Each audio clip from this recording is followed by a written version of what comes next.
It's another day for you and me in paradise, and I'm going to be doing my top 10 tarot decks today.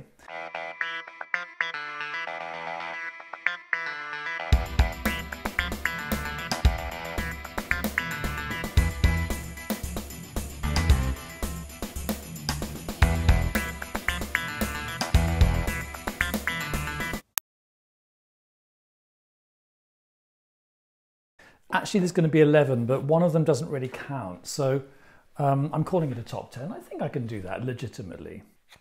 At number 11, we have the Tarot by Alexander Daniloff from 212. I've just bought this and I'm really not quite sure whether it's my favourite or my least favourite deck. I'm very ambivalent about it. You know, it certainly has beauty, that cannot be denied, and it's extremely well drawn. It's got a very strong flavour, it's very characterful, and it's got a very sort of strong feeling of time and place. It seems to be, it's archaic, it's sort of Eastern European. The artist has a Russian name but lives in Italy, so I'm not sure of his background, but it's all very intriguing and very rootsy. My doubts about this deck is that, I mean, I like it because it's very trad. It's not, you know, it's not sort of porno tarot or we've changed all the rules tarot. It's very Rider-Waite-Smith. It's traditional, and it actually has a feeling of pre-Rider-Waite-Smith in it too, doesn't it? I mean, it's got a feeling of pre Pamela, you know, it's got a slightly Marseille sort of feeling to it, even though every card is illustrated. My problem is that I'm going to review this in a full review later, in another video. I'm not quite sure whether all the elements actually cohere into a style. I'm not quite sure how well they cohere. I mean, sure, it is a style, and sure there are elements, and it does have some sort of coherence, but I'm not quite sure whether it has enough. At number 10, we have a deck for which I have great affection, the Hidden Message Tarot by Mr. Julien Pacaud in France. I've reviewed this in full. I think this is one of the nicest collage decks I've ever seen. And I have great affection for it. I love every single card. I think you can't beat it. It's retro, it's sort of modernist in the old-fashioned sense, you know, 1950s, 60s, and it's surrealist. So it's got lots of things that is very nice to have around, and some amazing images. You know, a king of wands with his crown on fire. I find I don't use it very much. And I think that's because I don't tend to use tarot packs which have photographs in them. I tend to use drawn tarots. And my next one is also a photographic tarot. So even though I love these tarots, and I do sometimes use them, I don't find them very easily digestible, photographic tarots, during a reading.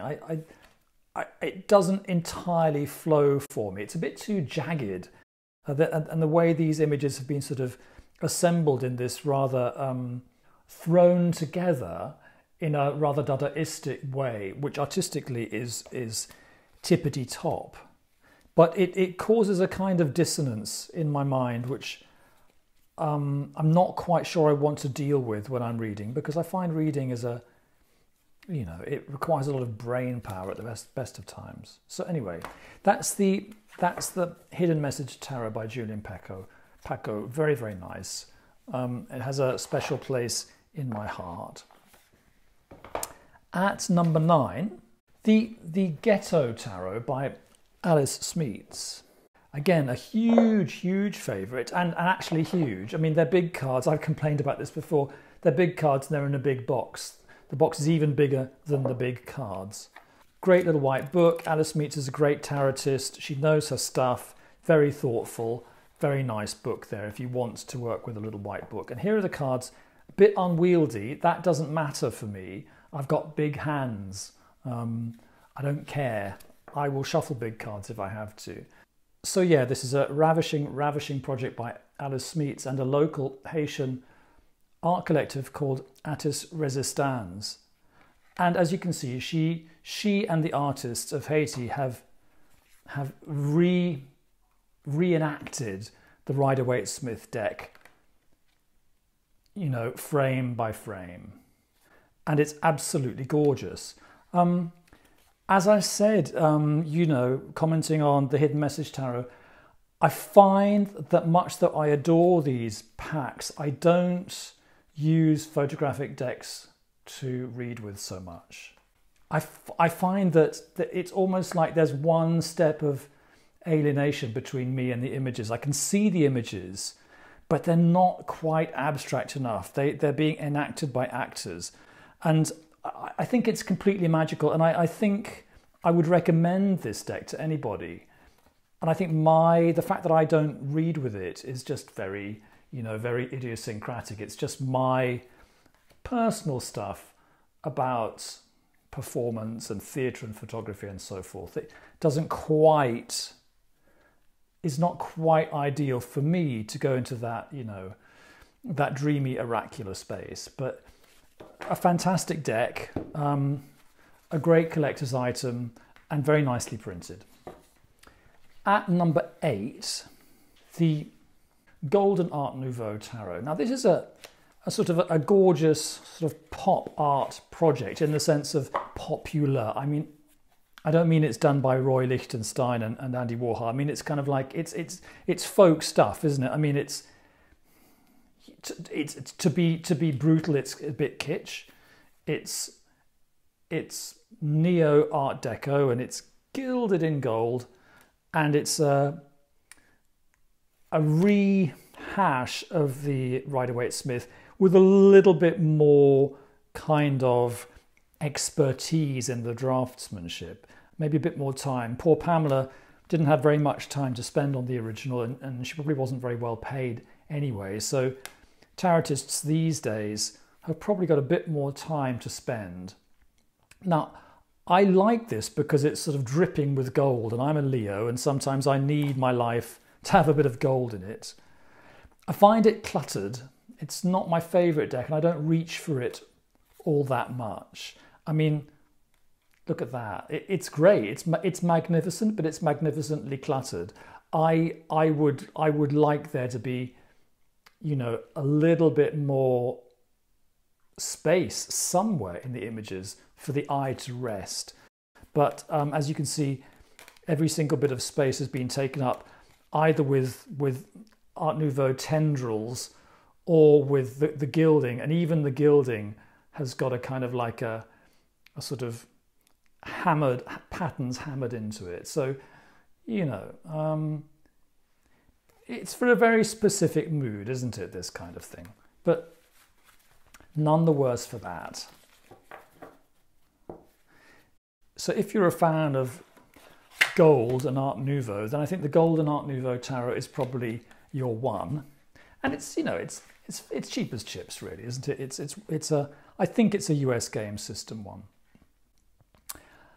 At number 7, another tarot very close to my heart is the Sheridan Douglas. And here, look, I've got a signed copy.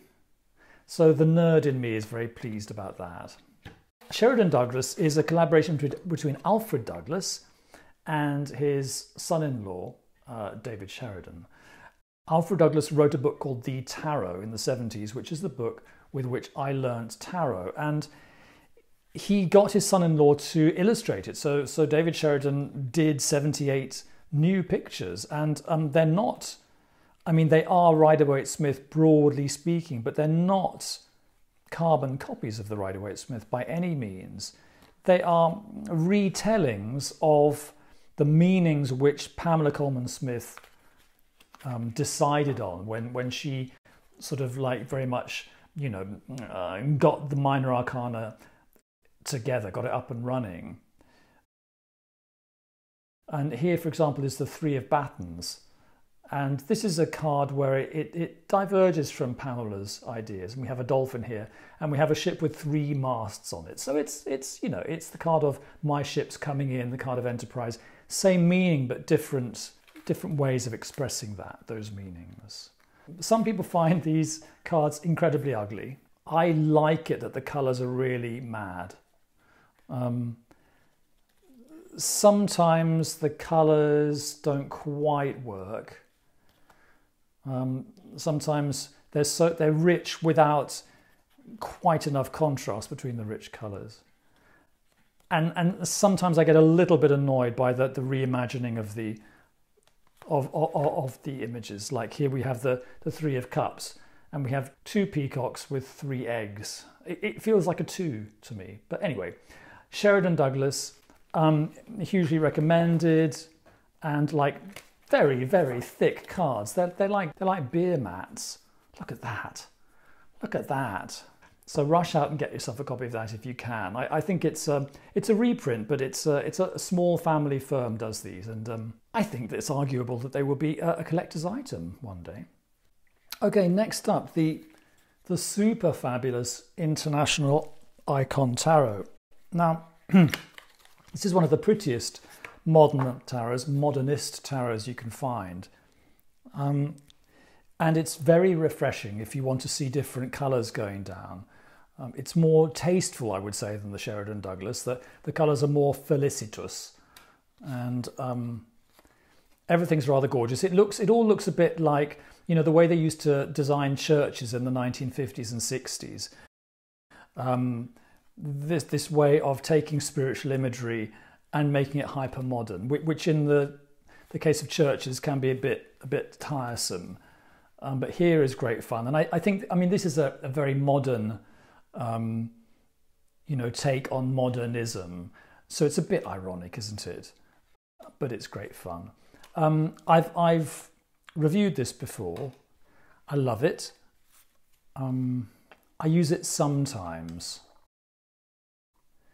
I think the reason why it's not my favourite deck is that, well, for me it's an art piece. I feel the presence of the designer very strongly.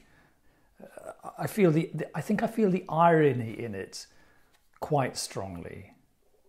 And of course I don't object to irony at all, as a person or as an artist or as a working, you know, a working girl. But my question is, do I need that when I'm trying to be, you know, oracular? Who knows? It's an indie production.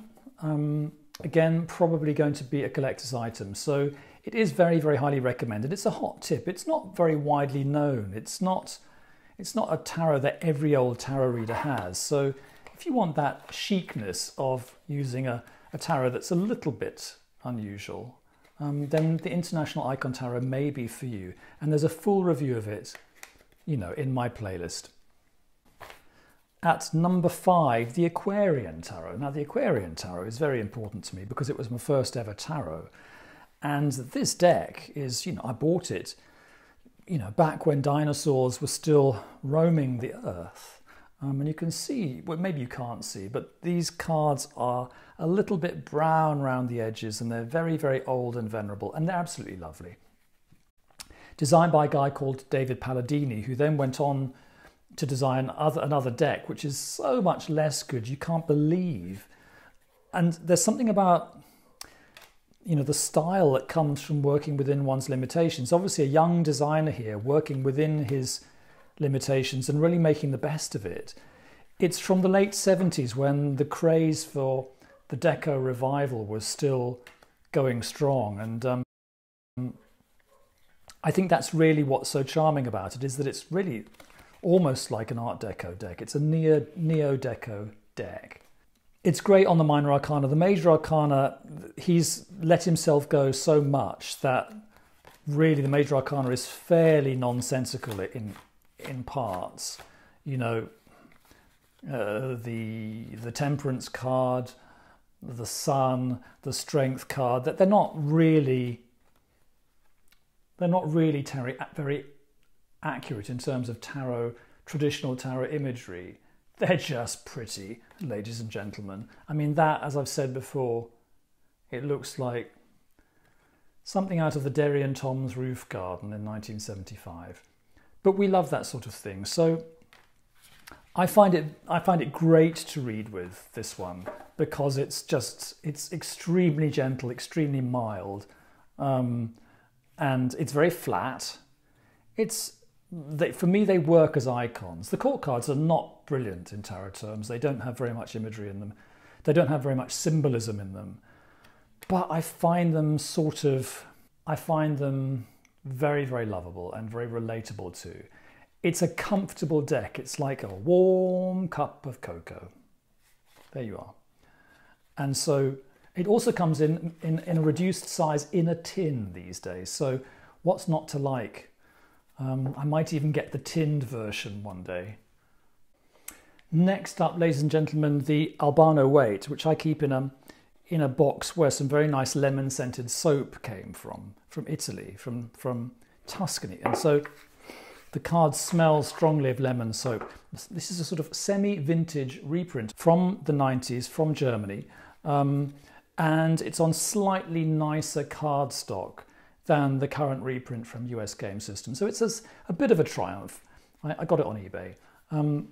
And it's in German, and I live in Germany, so that's nice. It's a recolouring from the 60s. I mean, there have been recolorings since, and none of them are particularly great. You get the impression that, you know, the artist was relaxing with a marijuana cigarette while he did these.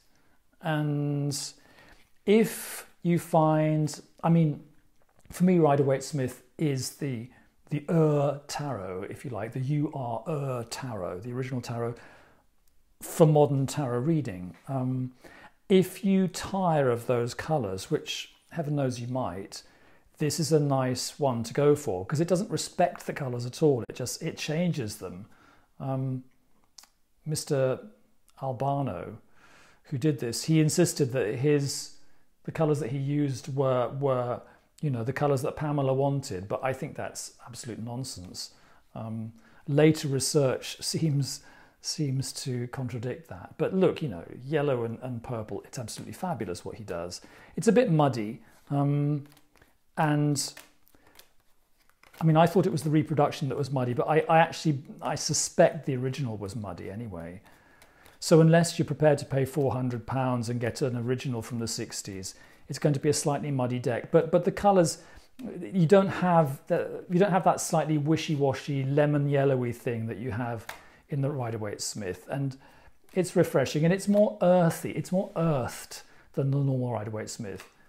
So oddly enough, it's become, even though I know it's a mad deck, it's become a deck I use a lot, and it's become the one I reach for when I want to go pure Rider-Waite-Smith. And I do frequently use Rider-Waite-Smith because for me it's a bit like, you know, that's my language, Rider-Waite-Smith. And whenever I'm looking at another deck, I'm basically checking it against my Rider-Waite-Smith, you know, vocabulary anyway.